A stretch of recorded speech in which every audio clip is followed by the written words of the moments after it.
So, over the long course of human history, the infectious disease that's killed more humans than any other is malaria. It's carried in the bites of infected mosquitoes, and it's probably our oldest scourge. We may have had malaria since we evolved from the apes. And to this day, malaria takes a huge toll on our species. We've got 300 million cases a year and over 500,000 deaths. Now, this really makes no sense. We've known how to cure malaria since the 1600s. That's when Jesuit missionaries in Peru discovered the bark of the cinchona tree, and inside that bark was quinine, still an effective cure for malaria to this day. So we've known how to cure malaria for centuries. We've known how to prevent malaria since 1897. That's when the British Army surgeon Ronald Ross discovered that it was mosquitoes that carried malaria, not bad air or miasmas, as was previously thought. So malaria should be a relatively simple disease to solve. And yet, to this day, hundreds of thousands of people are going to die from the bite of a mosquito. Why is that? This is a question that's sort of personally intrigued me for a long time. I grew up as the daughter of Indian immigrants visiting my cousins in India every summer. And because I had no immunity to the local malarias, I was made to sleep under this hot, sweaty mosquito net every night. While my cousins, they were allowed to sleep out on the terrace and have this nice, cool night breeze wafting over them. And I really hated the mosquitoes for that. But at the same time, I come from a Jain family. And Jainism is a religion that espouses a very kind of extreme form of nonviolence. So Jains are not supposed to eat meat. We're not supposed to walk on grass because you could, inadvertently kill some insects when you walk on grass. We're certainly not supposed to swat mosquitoes. So the fearsome power of this little insect was apparent to me from a very young age. And it's one reason why I spent 5 years as a journalist trying to understand why has malaria been such a horrible scourge for all of us for so very long. And I think there's 3 main reasons why. Those 3 reasons add up to the 4th reason, which is probably the biggest reason of all. The first reason is certainly scientific. This little parasite that causes malaria, it's probably one of the most complex and wily pathogens known to humankind. It lives half its life inside the cold-blooded mosquito and half its life inside the warm-blooded human. These 2 environments are totally different, but not only that, they're both utterly hostile. So the insect is continually trying to fight off the parasite, and so is the human body, continually trying to fight it off. This little creature survives under siege like that, but not only does it survive, it has thrived, it has spread, it has more ways to evade attack than we know. It's a shapeshifter, for one thing.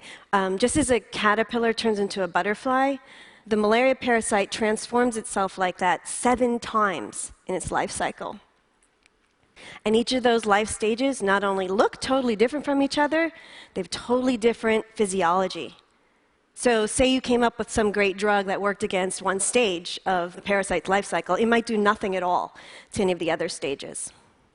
It can hide in our bodies undetected, unbeknownst to us, for days, for weeks, for months, for years, in some cases even decades. So the parasite is a very big scientific challenge to tackle, but so is the mosquito that carries the parasite. Only about 12 species of mosquitoes carry most of the world's malaria. And we know quite a bit about the kinds of watery habitats that they specialize in. So you might think then, well, why don't we just avoid the places where the killer mosquitoes live, right? We could avoid the places where the killer grizzly bears live, and we avoid the places where the killer crocodiles live. But say you live in the tropics, and you walk outside your hut one day, and you leave some footprints in the soft dirt around your home. Or say your cow does, or say your pig does. And then say it rains, right? And that footprint fills up with a little bit of water. That's it. You've created the perfect malarial mosquito habitat, and it's right outside your door. So it's not easy for us to extricate ourselves from these insects. We kind of create places that they love to live just by living our own lives.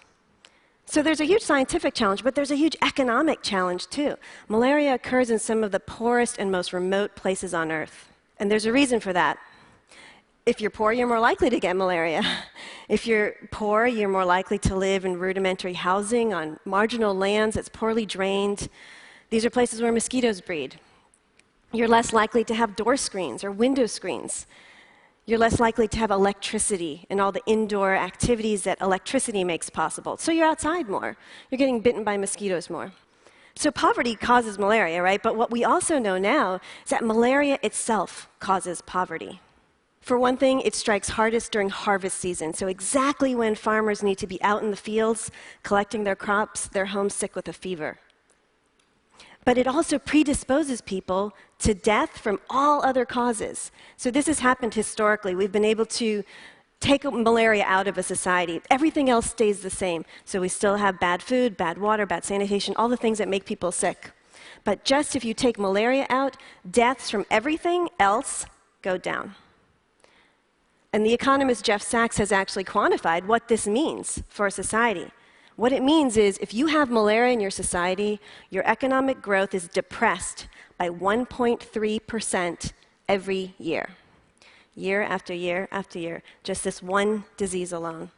So this poses a huge economic challenge, because say you do come up with your great drug or your great vaccine, how do you deliver it in a place where there's no roads, there's no infrastructure, there's no electricity for refrigeration to keep things cold, there's no clinics, there's no clinicians to deliver these things where they're needed. So that's a huge economic challenge in taming malaria. But along with the scientific challenge and the economic challenge, there's also a cultural challenge. And this is probably the part about malaria that people don't like to talk about. And it's the paradox that the people who have the most malaria in the world tend to care about it the least. This has been the finding of medical anthropologists again and again. They ask people in malarious parts of the world, what do you think about malaria? And they don't say, it's a killer disease, we're scared of it. They say, malaria is a normal problem of life. Right? And that was certainly my personal experience. When I told my relatives in India that I was writing a book about malaria, they kind of looked at me like I told them I was writing a book about warts or something. Like, why would you write about something so boring, so ordinary, you know?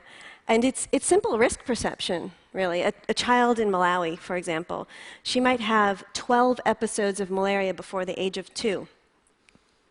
But if she survives, she'll continue to get malaria throughout her life, but she's much less likely to die of it. And so in her lived experience, malaria is something that comes and goes. And that's actually true for most of the world's malaria. Most of the world's malaria comes and goes on its own. It's just there's so much malaria that this tiny fraction of cases that end in death add up to this big, huge number. So I think people in malarious parts of the world must think of malaria the way those of us who live in the temperate world think of cold and flu, right? Cold and flu have a huge burden on our societies and on our own lives, but we don't really even take the most rudimentary precautions against it because we consider it normal to get cold and flu during cold and flu season, right? And so this poses a huge cultural challenge in taming malaria, because if people think it's normal to have malaria, then how do you get them to run to the doctor, to get diagnosed, to pick up their prescription, to get it filled, to take the drugs, to put on the repellents, to tuck in the bed nets? This is a huge cultural challenge in taming this disease. So take all that together. We've got a disease, it's scientifically complicated, it's economically challenging to deal with, and it's one for which the people who stand to benefit the most care about it the least. And that adds up to the biggest problem of all, which of course is the political problem. How do you get a political leader to do anything about a problem like this? And the answer is, historically, you don't. Right? Most malaria societies throughout history have simply lived with the disease. So the main attacks on malaria have come from outside of malaria societies, from people who aren't constrained by these rather paralyzing politics. But this, I think, introduces a whole host of other kinds of difficulties. The first concerted attack against malaria started in the 1950s. It was the brainchild of the US State Department. And this effort well understood the economic challenge. They knew they had to focus on cheap, easy-to-use tools, and they focused on DDT. They understood the cultural challenge. In fact, their rather patronizing view was that people at risk of malaria shouldn't be asked to do anything at all. Everything should be done to them and for them. But they greatly underestimated the scientific challenge. They had so much faith in their tools that they stopped doing malaria research. And so when those tools started to fail, and public opinion started to turn against those tools, they had no scientific expertise to figure out what to do. The whole campaign crashed, malaria resurged back, but now it was even worse than before because it was corralled into the hardest to reach places in the most difficult to control forms. One WHO official at the time actually called that whole campaign, quote, one of the greatest mistakes ever made in public health. The latest effort to tame malaria started in the late 1990s. It's similarly directed and financed primarily from outside of malaria societies. Now, this effort well understands the scientific challenge. They're doing tons of malaria research. And they understand the economic challenge, too. They're focusing on very cheap, very easy-to-use tools. But now I think the dilemma is the cultural challenge. The centerpiece of the current effort is the bed net. It's treated with insecticides. This thing has been distributed across the malarious world by the millions. And when you think about the bed net, it's sort of a surgical intervention. You know, it doesn't really have any value to a family with malaria, except that it helps prevent malaria. And yet we're asking people to use these nets every night. They have to sleep under them every night. That's the only way they're effective. And they have to do that even if the net blocks the breeze, even if they might have to get up in the middle of the night and relieve themselves, even if they might have to move all their furnishings to put this thing up, even if they might live in a round hut in which it's difficult to string up a square net. Now, that's no big deal if you're fighting a killer disease, right? I mean, these are minor inconveniences. But that's not how people with malaria think of malaria. So for them, the calculus must be quite different. Imagine, for example, if a bunch of well-meaning Kenyans came up to those of us in the temperate world and said, you people have a lot of cold and flu. We've designed this great, easy-to-use, cheap tool. We're going to give it to you for free. It's called a face mask. And all you need to do is, wear it every day during cold and flu season, when you go to school, when you go to work. Would we do that? And I wonder if that's how people in the malarious world thought of those nets when they first received them. Indeed, we know from studies that only 20% of the bed nets that were first distributed were actually used. And even that's probably an overestimate, because the same people who distributed the nets went back and asked the recipients, oh, did you use that net I gave you? Right? Which is like your Aunt Jane asking you, oh, did you use that vase I gave you for Christmas? Right? So it's probably an overestimate. But that's not an insurmountable problem. We can do more education. We can try to convince these people to use the nets. And that's what's happening now. We're throwing a lot more time and money into workshops and trainings and musicals and plays and school meetings, all these things to convince people to use the nets we gave you. And that might work, but it takes time. It takes money. Takes resources, it takes infrastructure, it takes all the things that cheap, easy-to-use bed net was not supposed to be. So it's difficult to attack malaria from inside malarious societies, but it's equally tricky when we try to attack it from outside of those societies. We end up imposing our own priorities on the people of the malarious world. That's exactly what we did in the 1950s, and that effort backfired. I would argue today, when we are distributing tools that we've designed and that don't necessarily make sense in people's lives, we run the risk of making the same mistake again.